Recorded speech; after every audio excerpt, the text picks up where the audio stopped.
2024లో చంద్రబాబు నాయుడు చెప్పిన పాదయాత్రలో లోకేష్ బాబు గారు పాదయాత్ర చేస్తా ప్రతి ఊరు ప్రతి జిల్లా తిరిగినప్పుడు కూడా మా స్థితిగతులంతా ఆయన కనుక్కొని మేము చాలా వెనబడిపోయినాం. వడ్డీల కల్లా చాలా వెనబడిపోయినాం. ఇంకా కొన్ని జాతులు కూడా వెనబడిపోయి ఈ జాతులంతా కూడా కానీ ఆయన కనుక్కొని వెనకబడ్డ వాళ్ళకి మంచి చేయాలని చెప్పని తపంతో ఆయన మాకు 92 జీవో మా వడ్డీల కోరిలో హక్కు చెప్తానికి మా పెద్దల కానించి కూడా మేము పట్టి పని చేసేవాళ్ళం, కోరిలు దిగేవాళ్ళని చేసి మాకు సాంప్రదాయకం ప్రకారం ఉంది. దాన్ని వరుసలో పెట్టుకొని చంద్రబాబు నాయుడు గారు లోకేష్ బాబు గారిని మాకు కోరిల్లో 33% రిజర్వేషన్ కల్పించి మాకు 92 జీవో ఇచ్చారు. ఆ జీవోని మేము చాలా మాకు చాలా తృప్తిగా ఉంది. మేము సార్ దృష్టికి మళ్ళీ చేసుకున్నాం. 1-2 నిమిషాలు కదా సార్ ఇప్పుడు ఇవాళ మా ఆ జీవో చాలా మంది బాగా ఎక్కువ మళ్ళీ మేము కాదు పెట్టుకోం. మా మళ్ళీలా ఎక్స్ప్రెషన్ మేము డైరెక్ట్లో మొత్తం మళ్ళీ మేము విజయవాడలో మీటింగ్ చేసి మళ్ళీ మేము తీర్మానం చేసి మళ్ళీ పెట్టాము. జీవో పెడితే ఆ జీవోని మళ్ళీ ఇవాళ ఆయన ఆయన చంద్రబాబు నాయుడు లోకేష్ బాబు మంత్రివర్గంలో చర్చించి ఆ జీవోని మళ్ళీ 126 జీవోని పాస్ చేసి మాకు ఇంకా కొన్ని వెసులుబాటు విషయాలు వచ్చేట్టుగా అన్ని కూడా వచ్చేట్టుగా చేశాడు. పోతే ఇవాళ రాజకీయంలో మేము లేవు. ఇవాళ మా పొలం 3-4 కూడా ఉన్నాం. ఎక్కడ మా ఉడ్డిపాలంటే ఎక్కడున్నా 1000 ఓట్లు 5 ఓట్లు తక్కువలేవు. మేము ఎక్కడైనా ఉడ్డిపాలు అంటేనే ఉడ్డిపాలు పేర్లు పోతాయి. అట్లాంటిది రాష్ట్రంలో వడ్డీపాలు అనేవాళ్ళు వడ్డోళ్ళు అనేవాళ్ళు ఇవాళ ఒక ఎమ్మెల్యే కానీ ఒక ఎంపీ కానీ ఎవరు కూడా మా వాడిని అసెంబ్లీలో వినిపించే కూడా లేవు. దాన్ని కూడా దృష్టిలో పెట్టుకొని గవర్నమెంట్ కూడా మాకు కూడా రాజకీయ భిక్ష పెట్టాలని చెప్పి ఈ సభాముఖ్యం మీ ద్వారా కూడా మీరు రాష్ట్రానికి తెలియజేసే ఎవరు స్థితిగతులు కానీ మంచి కానీ మీ ద్వారా కూడా ప్రపంచానికి తెలియజేస్తారు. మీ ద్వారా కూడా మా రాష్ట్రానికి చంద్రబాబు నాయుడికి లోకేష్ బాబు గారికి అందరికి మంత్రులకి అందరూ కూడా తెలియజేయాలని చెప్పి సభాముఖంగా తెలియజేస్తూ ఇంకా చాలామంది మాట్లాడారు. ఈ అవకాశం ఇచ్చిన పెద్దలందరూ కూడా మా కమిటీ తరఫున జిల్లా నెల్లూరు జిల్లా తరఫున ఆయన 10 నిమిషాలు చెప్పారు. చెప్పి మళ్ళీ చెప్పడం టైం తక్కువ ఉంటుంది కాబట్టి అందరికీ ధన్యవాదాలు. ముఖ్యంగా ఈరోజు ఈ ప్రెస్ మీట్ పెట్టడానికి కారణం గత 44 సంవత్సరాల నుంచి మాకు జరుగుతున్నటువంటి అన్యాయం మీద ఒక పోరాటం చేసినటువంటి మా వడ్డర్లు మొట్టమొదటిసారిగా ఈరోజు గెలిచినామని చెప్పేసి సంతోషకరమైనటువంటి ఒక అభినందనలు తెలుపుతున్నాం.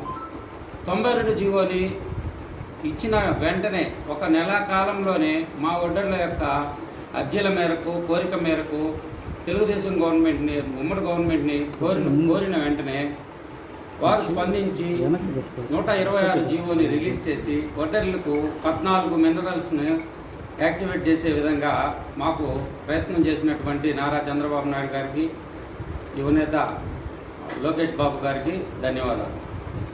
ముఖ్యంగా పాదయాత్రలో మన యువనేత లోకేష్ బాబు గారు వడ్డర్లకు ఇచ్చిన హామీను మొట్టమొదటిసారిగా ఈరోజు నెరవేర్చడం జరిగింది. అదేవిధంగా రాజకీయంగా వడ్డర్లు వెనకబడి ఉన్నారు, విద్యపరంగా వెనకబడి ఉన్నారు.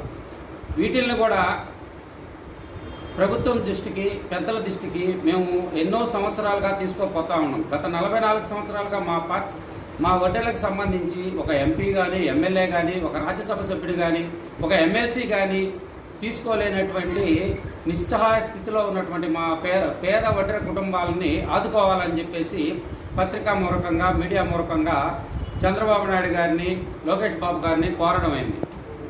సార్, మేము ఆర్థికంగా వెనకబడి ఉన్నాం, అందువల్ల పోటీ చేసి నెగ్గాలంటే మా వల్ల కాదు. ఇటీవల డిఎన్టీలో మన గవర్నమెంట్ చేర్చింది.